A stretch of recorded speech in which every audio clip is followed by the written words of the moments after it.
As 2007 neared its end, the Iraq War was winding down, but covert ops were still ongoing.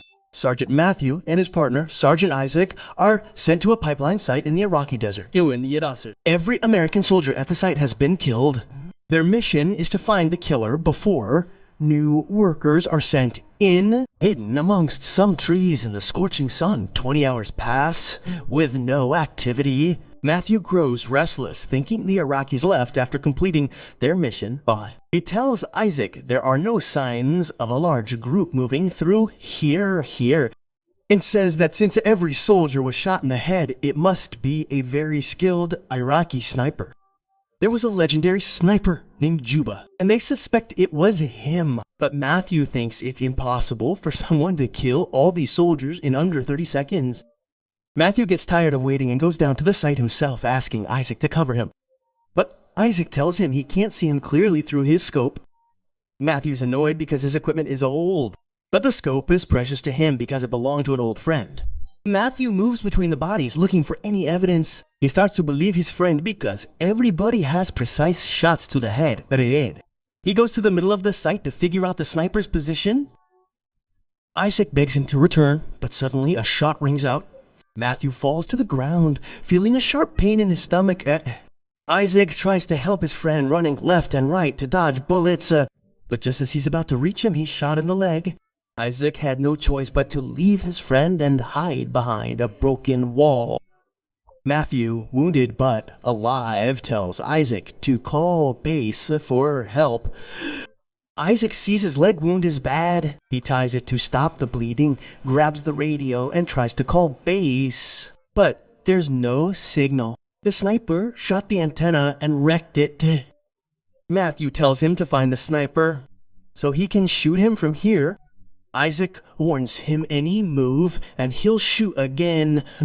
But he listens, makes a hole in the wall, puts the scope in it. Matthew tries for the rifle but faints. He's lost too much blood. Isaac doesn't want to end up like his friend. He tries to cut the bullet out with a knife. It hurts so bad, he ties the wound before he passes out. Later, Isaac wakes up. He hears a voice in his earpiece. An officer from base. Isaac tells him the situation and asks for urgent medical help, but he gets suspicious when the officer asks weird questions like his exact location or to shoot in the air so the planes can drop supplies exactly there. Isaac says that breaks protocol. It's too risky. The guy talks more, his accent's off. It's Juba the sniper who hacked the radio to set a trap. Isaac understands, but instead of hanging up, the sniper asks more questions. He wants to know Isaac. Isaac tries the radio again, but it's still not working. And Juba keeps asking strange questions. When Isaac refuses to answer, Juba threatens to shoot Matthew again, which could kill him. Isaac agrees and talks to him a bit. Juba demands to speak first. Isaac tries to draw a map of the site in the dirt, calculating the bullet's path and pinpointing the sniper's likely location. He finds out that Juba is just an ordinary Iraqi citizen wanting to save his country. Juba asks Isaac about his family, but Isaac tells him it's personal. Isaac is puzzled by Juba's thinking, telling him he's killing the very people trying to improve his country, building schools, pipelines, and infrastructure to boost his nation's economy. This makes Juba laugh. He says the money from these projects will all go back to the Americans. Over time, Juba keeps asking questions, but Isaac refuses to say anything personal about himself. Juba threatens to shoot Matthew again, but Isaac doesn't believe him. To prove he's serious, Juba tells Isaac the spotter's name and that he's dead, something he'd overheard from Matthew earlier, meaning Juba had been listening to them from the start. When Isaac looks through the scope, he notices one of the dead men has a radio pulling himself to the wall's edge. He manages to grab a plank to reach the radio without getting hit. Later, while drinking water, he finds his bottle empty because it broke, which Juba confirms. He says he did it on purpose and that he didn't waste a single bullet when shooting at him while he was running, one at the bottle, one at the radio, and one at his leg. This is so Isaac can be trapped where he can't escape and die slowly, enjoying his screams through the device.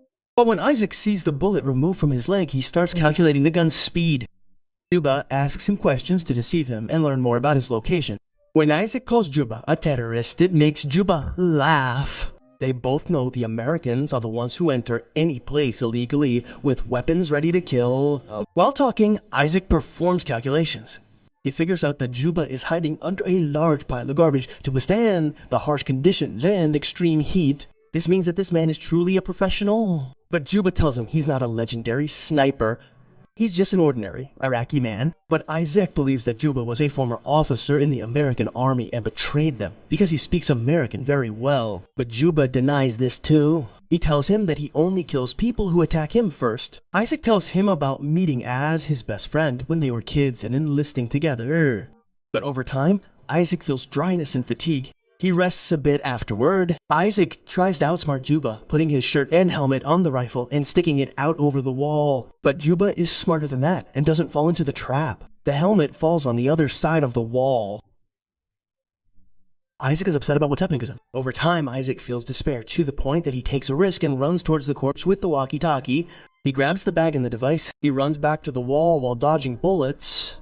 A single shot hits the bag. Isaac finds water and sweets and eats them immediately. But sadly, the radio's still dead. Juba's punishing him, firing at the wall. Then he's smashing his scope to bits. Suddenly, Isaac hears a sound in his earpiece. He realizes Matthew's still alive out there. Isaac shouts right away. Matthew knows the sniper's at the mound of earth.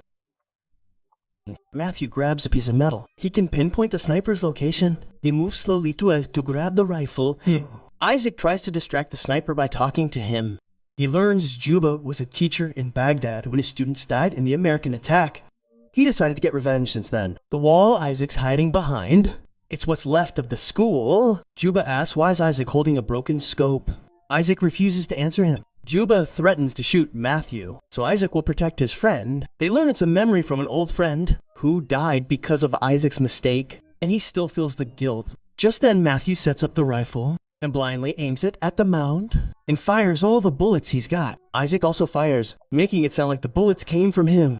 But as Matthew was putting in a new magazine, Juba suddenly shoots him in the shoulder. Isaac tells Matthew to crawl to him and hide behind the wall. But unfortunately, as Isaac gets near the wall's edge, to help him, Juba shoots Matthew in the head. And Isaac sees his friend die before his eyes. He breaks down, saying he wants to go home.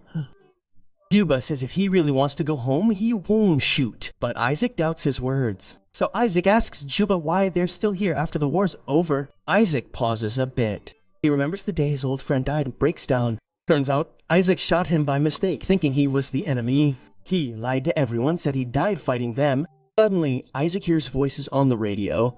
He rushes to check, excited. He hears 2 American soldiers talking. But sadly, he can't reach them. His device is too damaged. Isaac is shocked. When Juba cuts in, he joins the ongoing conversation using Isaac's name, asking for help. That's when Isaac realizes Juba has been tapping the comms. He pretends to be a soldier needing help, luring rescue teams in to wipe them out. Isaac tries to stop him, but he can't. Later, Isaac wakes up in pain. A raven pecks at his wound, thinking he's dead. Isaac decides to risk it using a rope and stick to reach Matthew's rifle. He aims at Juba's likely position. Just then, a chopper arrives looking for Isaac's location. They don't know it's a trap. Isaac then collapses the wall, creating a dust cloud. This makes it harder for Juba. Isaac starts firing at the spot. He doesn't know if he hit him. To be sure, he stands out in the open, but Juba doesn't shoot. Maybe. Isaac thinks Juba is dead. The chopper lands, picks up Isaac, and leaves. They treat his wounds right away. Isaac tries to warn them about Juba, but no one can hear him over the noise. Suddenly, Juba opens fire on them. In under 10 seconds, he kills all the medics, one by one. He wounds the pilot. Finally, the chopper crashes and explodes. Isaac dies instantly. Juba keeps his word. If Isaac walked, he wouldn't shoot. And he didn't. He gets back on the radio, pretends to be an American, and orders the theme to play with again. That's it. If you like the film, make sure you hit like and subscribe to the channel and hit the bell